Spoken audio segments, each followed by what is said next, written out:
much you should drink, and when you know you're dehydrated. 3/4 of Americans are chronically dehydrated. That could be you.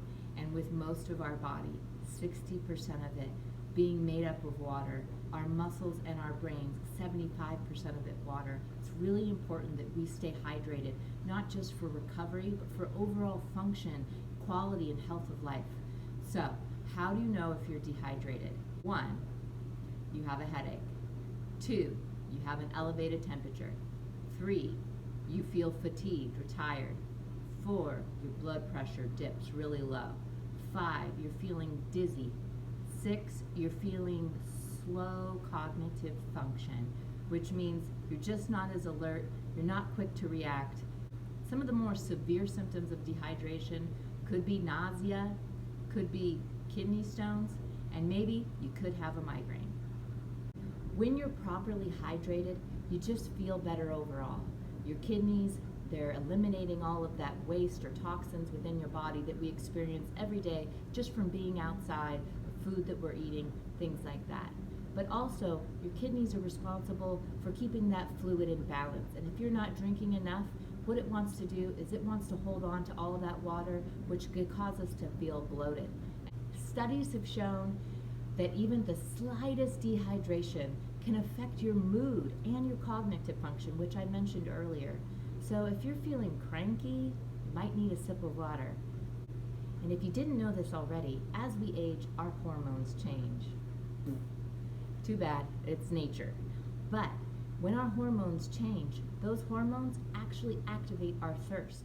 And when they're changing as we age, they don't activate our thirst as much, which means we might not even feel thirsty even though our body is craving water. What I'm about to tell you is just an average. All of us are different. It's really important to know that how much water you need depends on where you live, the climate that it is, how much you're moving or exercising, or even sweating, if you're sick, or any health factors that might be at play for you. That could change how much water you need.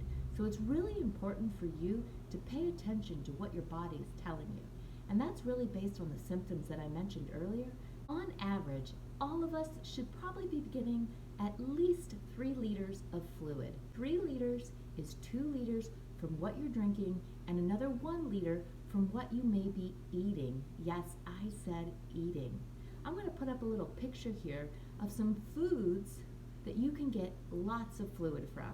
And if you're someone like me that needs to stay hydrated, these foods might help you stay hydrated a little bit better just by eating them or incorporating them into your everyday life.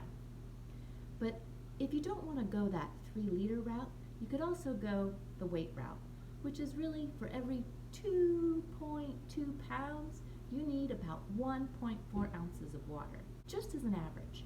You're going to need, if you're sweating a lot or exercising, you're going to need about half a liter for every 20-30 minutes of physical exercise. Yep, you're adding on half a liter. If you're someone who can't stand the taste of plain old water, I suggest you look up some recipes. Google has them all.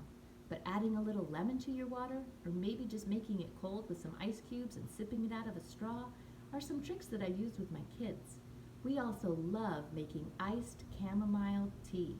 Really, it's just flavored water, and they love it. So look up some recipes. Maybe it's adding some lemon and lime. Maybe it's about adding some frozen fruit.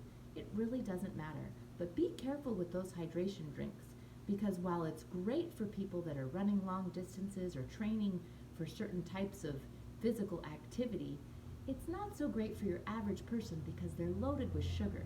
It can be great for when you are exercising or excreting a lot of sweat and you need to replenish your sugars. But for your average person, just sipping on Gatorade isn't going to do the trick. You're better off using some water. All right, that's your tip and trick for the week.